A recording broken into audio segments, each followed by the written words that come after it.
Morning students, corona की guideline का पालन कर रहे होंगे। 2 गज दूरी, मास्क है ज़रूरी। इस मुहिम के आधार पर अपने को गृह कार्य, पढ़ाई और अन्य कार्य भी संपन्न करने हैं। कक्षा 6 में आपने यूट्यूब चैनल के ज़रिए लिंक के आधार पर पहले क्लास में फर्स्ट लेसन किया। आज हम सेकंड लेसन को करते हैं। आज क्लास 6 में सेकंड लेसन करेंगे। सेकंड लेसन का नाम है समय। समय बहुत बहुमूल्य चीज़, जो आप जानते ही हो कि कीमत नहीं आंकी जा सकती जिसकी। यूँ तो सभी जानते हैं कि समय बहुत मूल्यवान है, एक बार हाथ से निकल जाने पर दोबारा हाथ नहीं आता। फिर भी बहुत से लोग समय को किस प्रकार व्यर्थ करते हैं, इस पाठ में उजागर किया गया है। इसमें आपको यह पाठ पढ़ाता हूँ मैं। इससे पहले कुछ सार इसके बारे में बताता हूँ। पूरा पढ़ाने की बजाय आप खुद अच्छी तरह से इस लेसन को पढ़ेंगे तो थोड़ा बहुत पढ़ाता रहूँगा और थोड़ा बहुत इसको मैं समझाता रहूँगा। आपको अपने आप अच्छी तरह से इसको अवश्य पढ़ना है। समय जिसकी कीमत नहीं आंकी जा सकती, बेशकीमती या बहुमूल्य होता है। तो इस पाठ के आधार पर, इस पाठ का लेखक है हरिशंकर परसाई। ये जो है हरिशंकर परसाई, इस मतलब संस्मरण या यात्रा वृत्तांत या कह दें कि लघु कहानी, छोटी कहानी के लेखक हैं। आदमी 3 प्रकार के होते हैं, शुरुआत में बताया गया है। एक तो होता है समय पर घर पर न मिलने वाला, कि कभी बुलाए और वो घर पर न मिले। और दूसरा है समय पर किसी के घर न जाने वाले। और तीसरा है न ही समय पर घर मतलब किसी के घर पर मिलने वाले, या कोई कहीं पे भी अगर बुलाए ना तो भी नहीं जाते हैं। अब इसके बारे में आपको बताता हूँ। यहाँ पर मेन बातें बताई गई हैं कि इसके बाद कुछ मुट्ठी भर जीवधारी बचते हैं। जीवधारी मतलब मनुष्य, जो समय पर घर मिलते हैं और समय पर दूसरे के घर भी जाते हैं। सज्जनतावश हम इन्हें भी आदमी कह देते हैं। ये असल में टाइम पीस हैं। टाइम पीस जो समय पर अपना कार्य संपूर्ण करते हैं। ये घर में रहेंगे तो टाइम पीस देखते रहेंगे, और बाहर होंगे तो हाथ घड़ी देखते रहेंगे। इन्हें हम बर्दाश्त कर लेते हैं, इसलिए इनकी चर्चा करना ज़रूरी नहीं है, क्या व्यर्थ है। अब आती है यहाँ इस एक घटना। इस घटना में ये महाशय जो हैं, ये इसके पिताजी का इंतज़ार कर रहे हैं। ये इनके घर आते हैं, आकर के बैठ जाते हैं। ये महाशय भी इन्हें कुछ बताने की बजाय इन्हें यहाँ से बाहर भेजने की सोचते हैं। ये आप यहाँ से पढ़ोगे तो आपको पता लगेगा सुंदर तरीके से।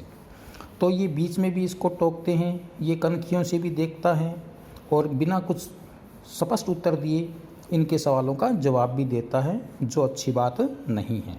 ये महाशय लगभग 2-3 घंटे तक इंतज़ार करके वापस जाने की फिराक में भी हो जाते हैं, लेकिन इनका उत्तर ठीक रहता है कि कब आएंगे कुछ पता नहीं, या कुछ कह गए हैं कि कुछ नहीं कह गए। ऐसे कि आप कौन हैं वो बात पूछने की बजाय वो उन्हें ऐसे वैसे बातें करता रहता है, और वो मतलब मन में चिढ़ कर वहाँ से निकल लेते हैं।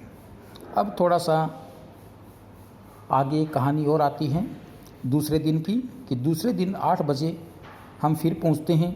वह लड़का फाटक पर आकर हमारे पूछने के पहले ही कह देता है वे घर पर नहीं हैं। कहाँ गए हैं पता नहीं, कब तक लौटेंगे कोई जानकारी नहीं। कुछ कह गए हैं कुछ नहीं। वह फाटक तक इसलिए भागता आया है कि हम वहीं से लौट जाएं, क्योंकि बता दें कि अंदर नहीं आना है। फाटक खोलकर भीतर आ जाते हैं। छोटा लड़का हमें देखकर दरवाजे से ही चिल्लाता हुआ भीतर आता है, ओ अम्मा वह फिर आ गया, ऐसे ऐसे शब्द करता है। तो ऐसी चीज़ें नहीं करनी चाहिए, समय का महत्व समझना चाहिए। और कुछ इसके बारे में बताया गया है कि इसके पापा के द्वारा इसे अच्छी शिक्षा नहीं दी गई। ऐसे ऐसे करते हुए वह उसे डांटते भी हैं और वह उसे चुप करने का भी प्रयास करते हैं और लड़का भाग जाता है मगर फिर आता है। पापा बाहर गए हैं, ए मुन्नी चुप, चांटा खाएगा, मतलब वो उसे फिर झिड़कते हैं। ऐसे करते करते यह कहानी एक दिलचस्प बन जाती है, छोटी सी कहानी। फिर यहाँ आगे कुछ मेन चीज़ दिखाते हैं कि इतनी तपस्या के बाद अगर वे कभी घर पर मिल गए तो लगता है कि भगवान को पा लिया। जो समय तय करने के पर भी नहीं मिलते, वे मुझे भगवान के एजेंट मालूम होते हैं। वे हमें अभ्यास कराते हैं कि कैसे बिना उबे अवमानना की अवहेलना करके अनिश्चित काल तक के लिए किसी के दरवाजे पर इंतज़ार किया जाता है, कि कैसे कैसे हम इंतज़ार कर सकते हैं। कोई बुला लेता है तो हम जाते नहीं हैं। और मेन चीज़ इसकी, मेन कहानी का एक सार यह निकलता है कि प्रेम का ज्ञान इसी बात से हो जाता है कि कौन आपका कितनी देर तक इंतज़ार कर सकता है। मान लो कि आपने किसी को बुलाया है तो आप उसे इंतज़ार करवाते हैं या पहुंचते नहीं हैं। तो इसका मेन सारांश यही निकलता है कि हम जितनी देर इंतज़ार करवाएंगे उस समय तक वह हमारे बाट जोहता रहेगा और हर क्षण हमें ही याद करता रहेगा। इससे क्या है कि प्रेम बढ़ता है, प्रेम का ज्ञान प्राप्त होता है।